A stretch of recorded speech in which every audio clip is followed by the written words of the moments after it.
Hello all. Today we'll discuss about multi-rate digital signal processing. So in this module, I'll tell you about the introduction of multi-rate digital signal processing and a technique called decimation. In further modules, we'll discuss the remaining topics like interpolation, sampling rate conversion by I by D, filter design and implementation, and several applications of this technique. So if the DSP system takes only input of a certain frequency and transforms it and sends at a same rate, that's called a single rate DSP system. Whereas and there is no change of rate or sampling frequency within that system. But in a multi-rate DSP systems, the sampling rates are changed within the system itself. So we see several examples in telecommunication or video communications where video has certain frequency or sampling frequency, and audio has certain sampling frequencies, and all of them need to be merged and say conveyed from one place to another. So in such a system, we need this multi-rate DSP systems. So here is an example. Say all the recording or most of the recording studios use sampling frequency of 192 kilohertz, whereas compact disc uses 44.1 kilohertz. If you go for wideband speech coding, which may use 16 kilohertz, okay. So when we need to combine these signals of different sampling frequencies, so there is a need to change the sampling rate. Say this may need to be converted by a factor of 44.1 kilohertz by 192 kilohertz. So a DSP system that uses signals with the different sampling frequencies is performing multi-rate digital signal processing.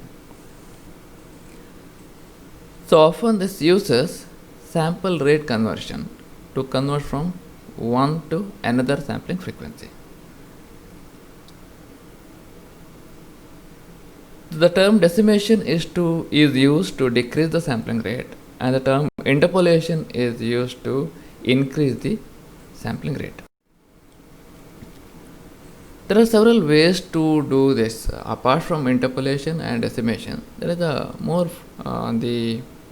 formal or normal way of doing this is to convert analog to digital, and then digital to analog conversion at a different sampling frequency. So in this way also we can change the sampling rate or frequency. But the problem associated with this technique is quantization errors, or during the conversion from digital to analog there may be a noise introduced in the signal. So those are several problems associated with the changing from analog to digital and back from digital to analog. So if you do this sample rate conversion in a digital domain, so then it is less error prone. So which uses a combination of decimation and interpolation. So this gives a concept of sampling rate conversion. X of n is the input with the rate fx, and y of m is the output at a rate fy. Now sampling rate of input is 1 by fx, sampling rate of output is 1 by fy. Now if you are going to change the sampling rate, either increase or decrease, which will be when there is a ratio of, then there is a ratio of fy by fx is I by d, where d and I are relatively prime integers. Now the overall process is a time variant process. So far we have seen the filter as a time invariant process, but now this is a time variant process because there is a rate of change of sampling rate. So x of n plus 1 or x of n plus 2 are the sample point of the input. Now the same signal is sampled at a different rate. Now y of m plus 1, m plus 2, n plus 3, etc. are the sample points of the output. So now we can see, since there is a change of sampling period between input and output, we see a gap here. Here it is depicted here, tau I. So now this is why it is a time variant process. So they are sampled at different rates. So hence there is a time variant process, but and it's not a time invariant process as we have seen earlier.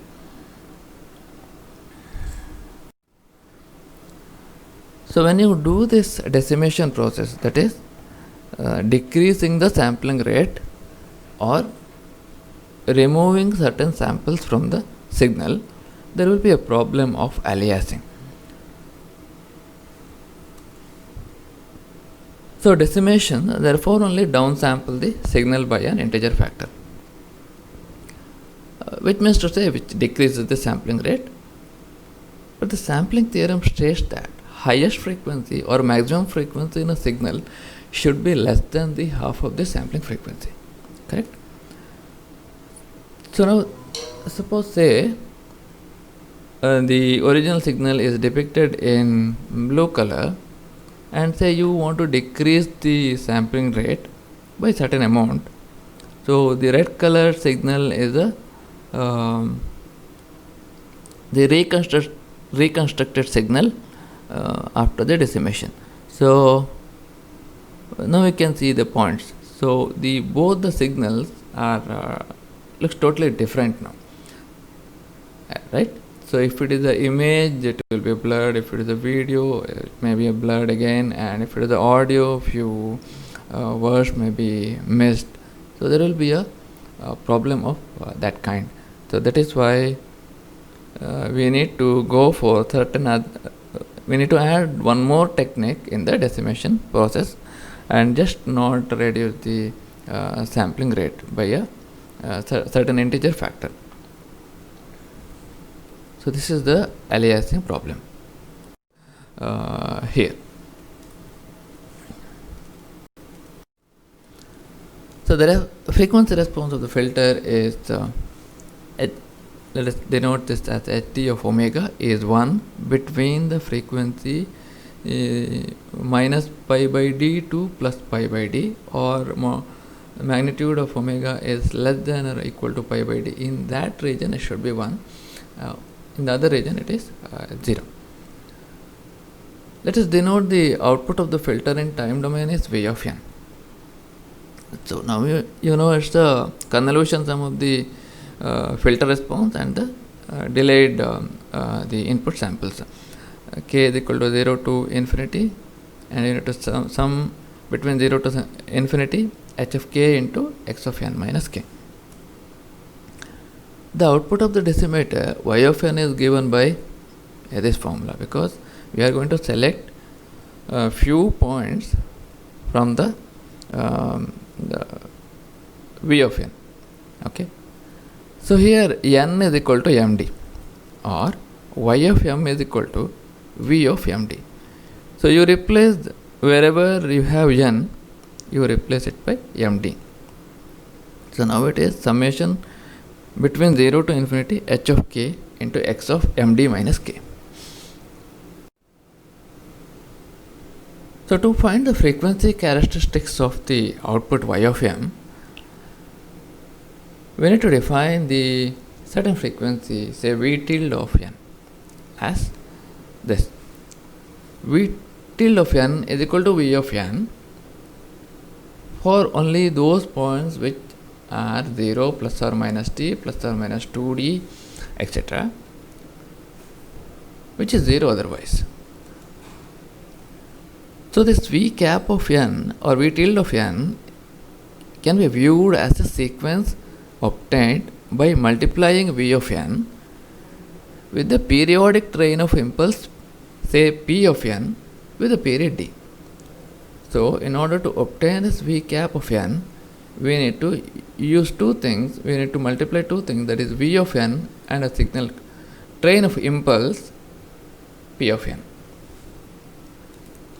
So here we can see, let us say this is the V of n and this is the train of impulse with the period d. So here period d is 3. So P of n is a train of impulse at every third sample. Okay, so when you multiply these two, so you'll get V tilde of n. So overall process is to down sample it by a factor of d, or here it is 3. So now the discrete Fourier series representation of P of n is this: 1 by P of n is equal to 1 by d summation 0 to d minus 1 e raised to plus j 2 pi kn by d. Let's call this as equation 1. Hence, you know V tilde of n is the multiplication of V of n and P of n. Let's call this as equation 2. And the output is Y of m or V tilde of md. But V tilde of md is V of md into P of md. Or in short, you can call this Vmd itself, because Pmd is a train of impulse. Its magnitude is 1, but at certain period d. If you take the Z transform of the Y of m, so then it is Y of z is equal to summation minus infinity, m is equal to minus infinity to plus infinity, Y of m into z raised to minus m. So we substitute the previous equations here. So Y of m is V tilde of md into z raised to minus m. Okay. So in other words, it is summation m is equal to minus infinity to plus infinity V tilde of m into z raised to minus m by d. So using the properties of Z transform, we can rewrite in this manner, and let's call this as equation 3. So let us use all those equation 1, 2 and 3 here. So we take Y of z, that is the Z transform of the output, summation minus infinity to plus infinity V of m into P of md. So that is 1 by d 0 to d minus 1 and e raised to j 2 pi mk by d into z raised to minus md, m by d. Okay. So let's rewrite this. Let's take 1 by d outside and change the order of the summation. So then we have V of m into, you take this 1 z raised to 1 over d inside. So we have e raised to minus j 2 pi k by d into z raised to 1 by d raised to minus m. So in short, let us write this as 1 by d 0 to d minus 1 v of this factor e raised to minus j 2 pi k by d into z raised to 1 by d, and let's call this as equation 4. So these are the equation 1, 2, 3 which are used here. So now the sampling frequency in radians for the input is omega x is equal to 2 pi f by fx, and for that of output is omega y is 2 pi f by fy. If you take the ratio of this omega y by omega x, so then what we remain with is fx, fy is equal to fx by d, and fx is fx. So fx and fx get cancelled, we get d. So omega y is equal to omega x into d. So that is the relationship now. So further, if you want to take the spectrum of the output, what we need to do is we need to replace z by e raised to j omega y in the equation 4. So wherever you have z, replace that by e raised to j omega y. Okay. So if you combine this, take plus j outside, we have omega y minus 2 pi k by d in the as exponential term, and further we write this as 1 by d, k is equal to 0 to d minus 1 v of omega y minus 2 pi k by d. Okay, so that's the spectrum. So finally, at the input we have x of e raised to j omega x, so that is the input spectrum x of omega x, and output of filter is v of omega x, and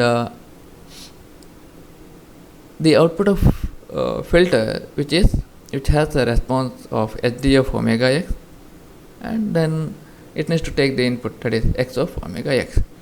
Okay, so finally the spectrum of the output combining this hd of omega x term, what we can write is 1 by d summation k is equal to 0 to d minus 1 hd, whereas this omega s x is written as omega y minus 2 pi k by d from the previous slide, into x of omega y minus 2 pi k by d.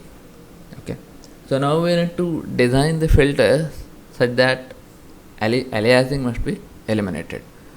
So which means to say that the range should be pi by d, or y of omega y is 1 by d into hd of omega y by d into x of omega y by d. Okay, so let us say you have designed the filter such that aliasing is removed. So then the output of the spectrum y of omega y may be given by 1 by d into x of omega y by d between the range 0 to pi by d. Okay, so now omega x is omega y by d and the range is pi by d. Okay, so what you do is you multiply by d here, you do a mathematical technique to remove this t.